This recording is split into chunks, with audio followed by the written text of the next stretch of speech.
দেখো, জীবনে যদি কোনো কাজ করতে হয় না তো আমাদের জীবনে সেই কাজটাকে করার জন্য একটা কনসিস্টেন্সি দরকার হয়। তো আজকে এই কনসিস্টেন্সি নিয়েই তোমাদের একটা কথা বলবো।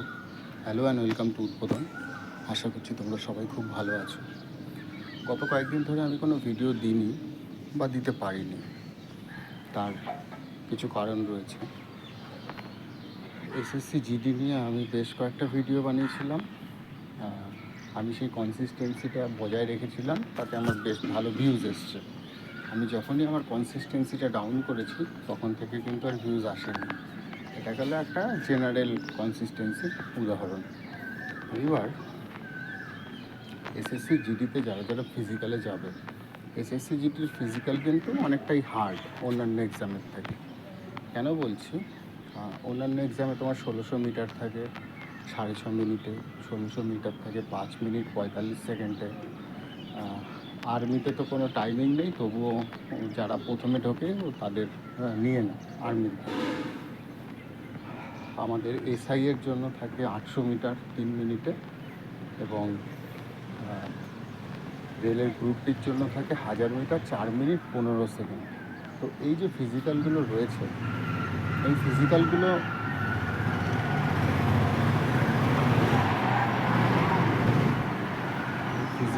তোমাকে যদি পাস করতে হয় না, তাহলে তোমার জীবনে প্রচুর কনসিস্টেন্সি দরকার। কনসিস্টেন্সির কথাটা কেন বলছি?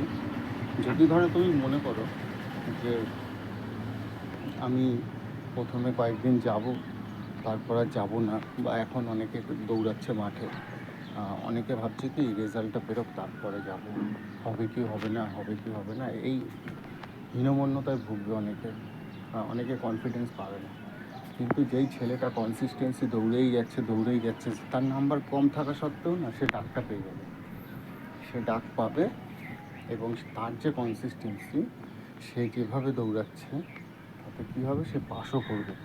যেই ছেলেটার বেশি নাম্বার রয়েছে সে ভাবছে আর কিছুদিন পরে যাই, বা কম নাম্বার রয়েছে আর কিছুদিন পরে যাই, তার কোনো কনসিস্টেন্সি নেই, সে দৌড়াচ্ছেন। এই সকালবেলার যে উপভোগ করার যে বিষয়টা, ঘাম ঝরানোর যে বিষয়টা মাঠে গিয়ে, সেটার কোনো বাধ্যবাধকতা নেই, নিজের মতো উঠছে।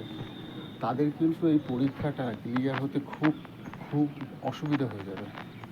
কেননা 5 কিলোমিটার 24 মিনিটে অনেকে আছে যারা প্র্যাকটিস ছাড়া বলবে হ্যাঁ আমি করে দেবো, আমি অনেক ভালো দৌড়াই বা কিছু।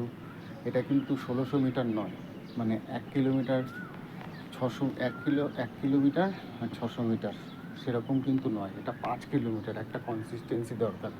তার জন্য সারাক্ষণ তোমাকে প্র্যাকটিসের মধ্যে থাকতে হবে। প্রত্যেক দিন সকালে, আমি ধরে নিচ্ছি এসএসসি জিডির মোটামুটি মাঠ হয় সকাল থেকে শুরু হয়ে যায়।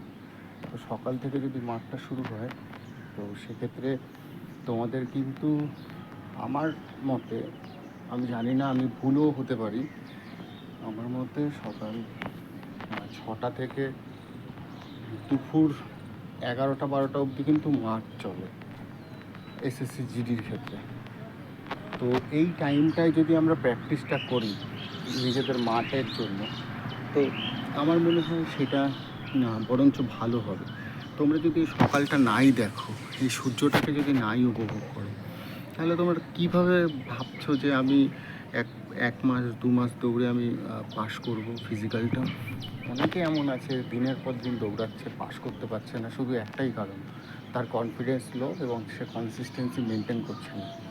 হতে পারে সে 2 বছর ধরে দৌড়াচ্ছে, কিন্তু সে যতটা কনসিস্টেন্সি মেনটেন করার দরকার ছিল, 2 বছরে এমন হচ্ছে যে মাসে 4 বার যাচ্ছে বা 5 বার যাচ্ছে। সেরকম গেলে কিন্তু হবে না। রেগুলার মাঠ করতে হবে, প্রত্যেক দিন ইমপ্রুভ করতে হবে। আমরা যদি কোনো কাজ প্রত্যেক দিন মন থেকে করি না, তবে আমরা সেটা ইমপ্রুভ করবই, সেটা কেউ আমাদের আটকাতে পারবে না।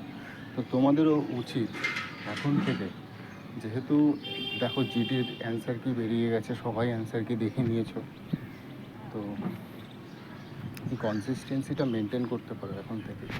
তাতে কী হবে, তোমার নিজের যে সেই ফিজিক্যাল স্ট্রেংথ আরও বাড়বে।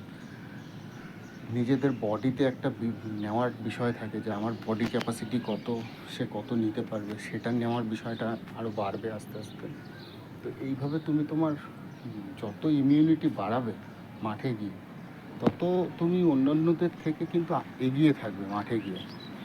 তো এটা আমি শুধু জিডির জন্য বলছি ঠিকই, কিন্তু এটা আমাদের কিন্তু প্রত্যেকটা পরীক্ষার ক্ষেত্রে কাজে লাগবে।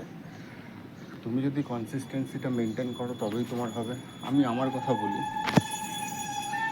সকালবেলা পুজো হচ্ছে, বেশ একটা ভালো পরিবেশ, হাওয়া দিচ্ছে, আমি ছাদে রয়েছি, কিন্তু আমার মাঠে গিয়ে ভিডিওটা করার দরকার ছিল। অনেকে বলবে যে তুমি যে এত জ্ঞান দিচ্ছ, তুমি নিজেই তো মাঠে যাওনি। তো সেটা তোমরা বলতেই পারো। তো আমি আমার কথা বলি তোমাদের, একটা ছোট্ট গল্প, 5 মিনিট 41 সেকেন্ডের ভিডিও হয়ে গেছে। আমি 2018-তে এসআইয়ের জন্য দৌড়েছিলাম বেশ কিছুদিন। তো আমি এসআইয়ের জন্য প্রথম যেদিন দৌড়াতে যাচ্ছি, সেদিন আমি তার আগে আমি টুকটাক খেলাধুলা করতাম বা কিছু, কিন্তু আমি ওই দৌড়ে কখনো দৌড়াতে হবে ওই টেন্ডেন্সি আমার মধ্যে কখনো ছিল না। আর আমার ওই কনফিডেন্সও ছিল না, কনফিডেন্স ছিল না, প্লাস কনসিস্টেন্সিও মেনটেন করতাম না। আমার একদিন মনে হচ্ছে আমি আজকে যাচ্ছি, আমার কালকে মনে হচ্ছে আমি কালকে যাচ্ছি না, এই রকম একটা পরিস্থিতি। তো এইভাবে চলতে চলতে যেদিন আমার এক্সাম হলো, আমার এক্সাম হয়েছিল তোমার 19শে নভেম্বর 2018, ফিজিক্যালের ডেট ছিল আমার। যারা যারা সেই সময় দিয়েছো তারা কিন্তু জানবে, 19শে নভেম্বর 2018-তে আমার ফিজিক্যাল ডেট ছিল, এবং আমি যথারীতি মাঠে গেলাম এবং ফেল করে আসলাম। আমি ওখান থেকে একটা জিনিসই ভেবেছিলাম, আমি লাস্ট যেদিন 800 মিটার মানে করে গেছি, সেদিন আমি 3 মিনিটের মধ্যে ঢুকেছিলাম ঠিকই, কিন্তু আমি জানতাম যে আমার হবে না সেইটা। কেন? আমি একদিনের জন্য মাত্র 3 মিনিটে ঢুকেছি। আমি কিন্তু কনসিস্টেন্সিটা কখনোই মেনটেন করিনি প্রত্যেক দিন মাঠে গিয়ে। তো মাঠে যেতে হবে, যাদের ফিজিক্যাল এক্সাম আসছে তাদের তো মাঠে যাওয়াটা জরুরি, তাদের তো আর আদার কোনো অপশান নেই।